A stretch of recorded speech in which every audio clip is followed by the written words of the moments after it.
कक्ष की सैर, यात्रा, व्रत। आपको ગણિત की સ્વાધ્યાય પોથીની વિડીયો જોવાનું હોય તો ડિસ્ક્રિપ્શનમાં લિંક આપેલી છે, ત્યાંથી તમે જોઈ શકો છો। અને ચેનલ પર નવા છો તો ચેનલને સબસ્ક્રાઈબ કરી લેવાના, કેમ કે આવા રીતના વિડીયો તમને મળતા રહેશે। प्रश्न नंबर 1, निम्नलिखित प्रत्येक प्रश्न के उत्तर के लिए दिए गए विकल्पों में से सही विकल्प चुनकर उसका क्रम अक्षर प्रश्न के सामने दिए गए कोष्टक में लिखिए। नंबर 1, यह नगर जैसा लगने वाला एक बड़ा गांव है। Option A Adipur, B Gopalpuri, C Bachau, D मुद्रा। तो इसमें आंसर आएगा सी बचाऊ। नंबर 2, कंडला क्या है? ऑप्शन ए हवाई अड्डा, बी औद्योगिक नगर, सी पर्यटन केंद्र, डी बंदरगाह। तो ऑप्शन डी आएगा बंदरगाह। तीसरा प्रश्न है, कक्ष में 72 जिनालय कहाँ है? तो इसका ऑप्शन आएगा ए मांडवी में। चौथा प्रश्न है, सृजन कक्ष की कक्षा का परिचय कराने वाली एक खाली जगह है। तो उत्तर है बी संस्था। दूसरा है, कोष्टक में दिए गए उचित प्रश्न चुनकर रिक्त स्थानों की पूर्ति कीजिए। नंबर 1, सामखी याली को हम कक्ष का खाली जगह कहते हैं। तो प्रवेश द्वार। नंबर 2, गांधी धाम में खाली जगह प्रजा पाकिस्तान से आकर बस गई है। तो सिंधी। नंबर 3, हाजी पीर में पीर का खाली जगह है। तो मजार। चौथा है, गांधी स्मृति का स्थान खाली जगह में है आदिपुर। पांचवा है, खाली जगह से कक्ष की यात्रा पूर्ण होती है। तो सूरजबारी। तीसरा प्रश्न है, सही वाक्यांश चुनकर विधानों को पूर्ण कीजिए। नंबर 1, कक्ष को हम म्यूजियम कह सकते हैं क्योंकि यहाँ अनेक दर्शनीय स्थानों का वैविध्य है। इसका आंसर क है, आप देख सकते हैं निशान लगा हुआ है। दूसरा देखें, नख ये ताणा लोकप्रिय स्थान है क्योंकि यह प्राकृतिक नज़ारों का केंद्र है। सी में तीसरा देखते हैं, काला पहाड़ पर चढ़कर रेगिस्तान की झांकी करना एक अनूठा अनुभव है। चौथा प्रश्न है, निम्नलिखित प्रश्नों के उत्तर दो वाक्यों में लिखिए। नंबर 1, कक्ष के गांधीधाम नगर की क्या विशेषता है? तो गांधीधाम औद्योगिक कारखानों का नगर है। यहाँ सिंधी प्रजा पाकिस्तान से आकर बस गई है। दूसरा है, भद्रेश्वर क्यों प्रसिद्ध है? तो भद्रेश्वर जैनों का अति प्राचीन यात्रा धाम होने के कारण प्रसिद्ध है। यहाँ जैनों का 2500 वर्ष पुराना संगमरमर से बना जिनालय है। पांचवा प्रश्न है, निम्नलिखित मुद्दों के संबंध में 4 वाक्य लिखिए। नंबर 1, मरुस्थल, मरुभूमि या रेगिस्तान, मरुस्थल भी बोलते हैं। जिस प्रदेश में दूर दूर तक रेत ही रेत दिखाई देती है उसे मरुभूमि या रेगिस्तान कहते हैं। मरुभूमि में वर्षा बहुत कम या बिल्कुल नहीं होती। यहाँ पानी के लिए दूर दूर तक भटकना पड़ता है। कहीं कहीं ऐसे स्थान होते हैं जहाँ भूमि से पानी निकलता है। ऐसे स्थानों को मरु उद्यान कहते हैं। मरुभूमि के लोग प्राय ऊंट पर प्रवास करते हैं, इसलिए ऊंट को रेगिस्तान का जहाज कहा जाता है। नंबर 2, कक्ष के 3 बड़े शहर।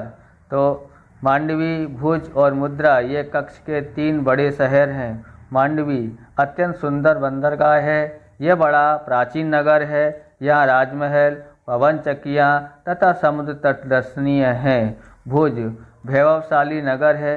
यहाँ आईना महल, प्राग महल, हिल गार्डन, स्वामीनारायण मंदिर, हरीमसर तालाब, भुजिया पहाड़ आदि दर्शनीय स्थान हैं। मुद्रा में अनेक उद्योगों का विकास हुआ है।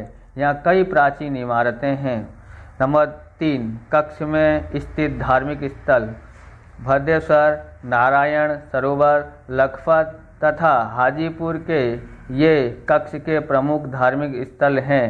भद्रेश्वर प्राचीन जैन यात्रा धाम है। यहाँ संगमरमर से बना 2500 वर्ष पुराना जिनालय भूकंप से खंडित हो गया था।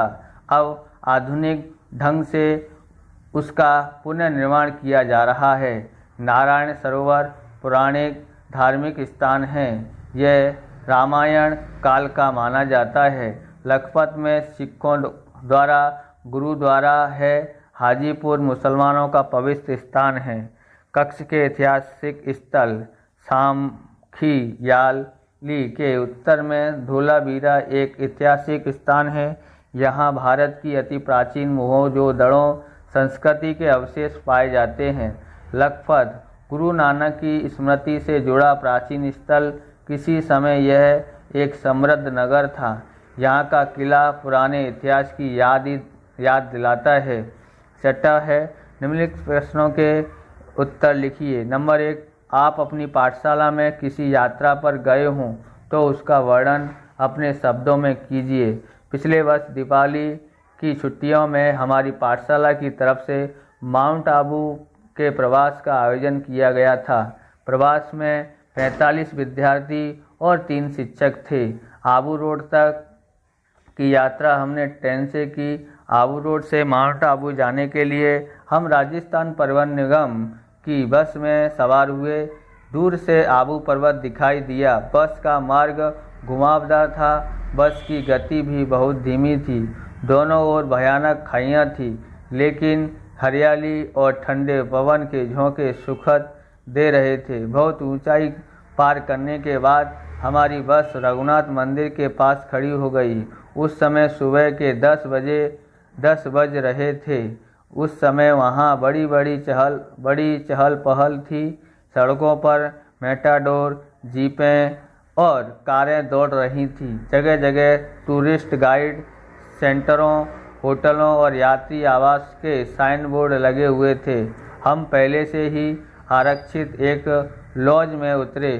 2 कमरे थे जिसमें आधुनिक सभी सुविधाएं थी। भोजन और विश्राम के बाद हम ऐतिहासिक देलवाड़ा मंदिर देखने गए। वहाँ की कला देख हम दंग रह गए। देवरानी जेठानी मंदिर सचमुच बहुत सुंदर है। उनकी नक्काशी और शिल्प की बारीकी देखने लायक है। दूसरा प्रश्न है, आपने की हुई किसी यात्रा का वर्णन करते हुए अपने मित्र को पत्र लिखिए। पता है 14 सदगुरु सोसाइटी, भक्ति नगर, अहमदाबाद 380007, 20 नवंबर 2013। अब यहाँ से लिखते हैं, प्रिय मित्र आरुषि, सब प्रेम नमस्कार। आज सुबह ही तुम्हारा पत्र मिला। ये जानकर बहुत खुशी हुई कि तुम्हारी माताजी अब पूरी तरह से स्वस्थ हो गई हैं। हम 10 दिन पहले कश्मीर दर्शन के लिए गए थे। 2 दिन पहले ही वहाँ से लौटे हैं। पहले हम नैनीताल गए थे। उसके बारे में जैसा सुना था वैसा ही पाया। उसकी परिक्रमा करने में सचमुच बड़ा मज़ा आया। हम नैना देवी के दर्शन करने गए। देवी की सुंदर मूर्ति ऐसी लगी जैसे अभी बोल उठेगी। फिर हम श्रीनगर गए। सचमुच सुंदर नगर है। हमने नगर घूमकर देखा। डल झील की सुंदरता ने हमारा मन मोह लिया। उसमें हमने शिकारे में बैठकर जल विहार का आनंद लिया। वूलर और मानसबल झीलें भी हमें बहुत अच्छी लगी, लेकिन वे डल का मुकाबला नहीं कर सकती। तुम्हारा मित्र आलोक।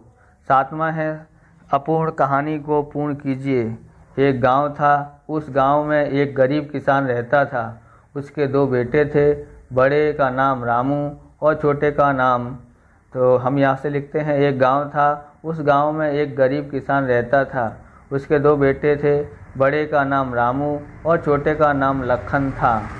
रामू को खेल कूद का शौक था। उसने निशानेबाजी में ही बहुत रुचि थी। बड़ा होकर वह भारतीय सेना में भर्ती हो गया।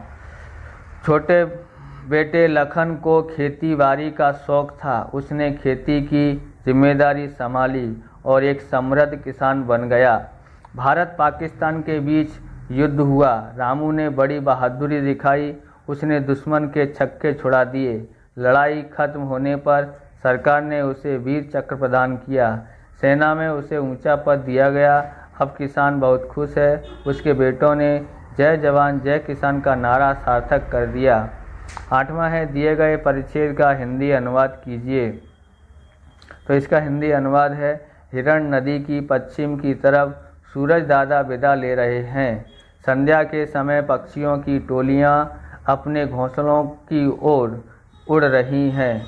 भैंसों का झुंड और गायों का समूह अपने मालिक के घर की तरफ लौट रहे हैं। उस समय रिमझिम वर्षा शुरू हुई। लोग असहाय गर्मी की पीड़ा से मुक्ति का आनंद ले रहे थे।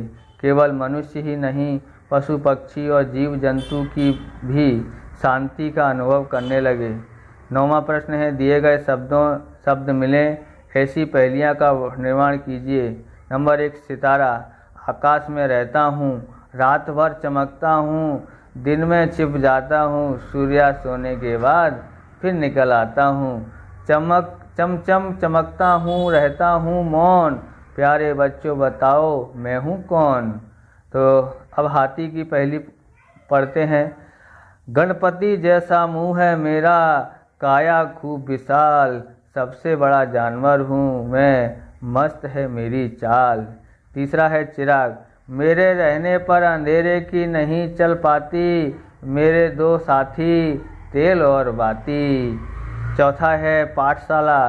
ज्ञान का मंदिर हूँ, सरस्वती का घर हूँ, आओगे यदि मेरे पास, पाओगे विद्या का प्रकाश।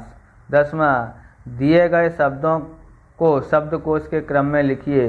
अभिवादन, अभ्यास, चिराग, प्रगति, महकना, विनय, शायर, संग्राम, संध्या, हमदर्द। 11वां प्रश्न है, इस पाठ में आए प्रकाशीय शब्दों की सूची बनाकर उसका वाक्य में प्रयोग कीजिए। अधीक्षक। मैं थाने में जाकर अधीक्षक से मिला। प्रभाग। फिल्म प्रभाग आज बंद था। कनिष्ठ अधिकारी की योग्य व्यक्ति है। सचिव। मंत्री ने अपने सचिव को बुलाया। वरिष्ठ। वे वहाँ वरिष्ठ अभियंता हैं। 12वां है, दिए गए विशेषणों का वाक्य में प्रयोग कीजिए। दयावान। राजा बहुत दयावान था। मूल्यवान। समय सबसे बड़ा मूल्यवान वस्तु है। कृपालु। संत कृपालु होते हैं। थोड़ा सा। दाल में थोड़ा सा नमक ज़्यादा है। 5वां, अच्छा। मोहन एक अच्छा लड़का है। 6वां है सुंदर। उद्यान में सुंदर फूल खिले हैं। 7वां, प्रिय। गुलाब मेरा प्रिय पुष्प है। इस तरह से ये वीडियो पूरा होता है। अगर आपको हमारा ये वीडियो अच्छा लगे तो लाइक, शेयर, कमेंट करें। चैनल पर नए हैं तो चैनल को सब्सक्राइब करें। मिलते हैं नेक्स्ट वीडियो में। जय हिंद, जय भारत, वंदे मातरम।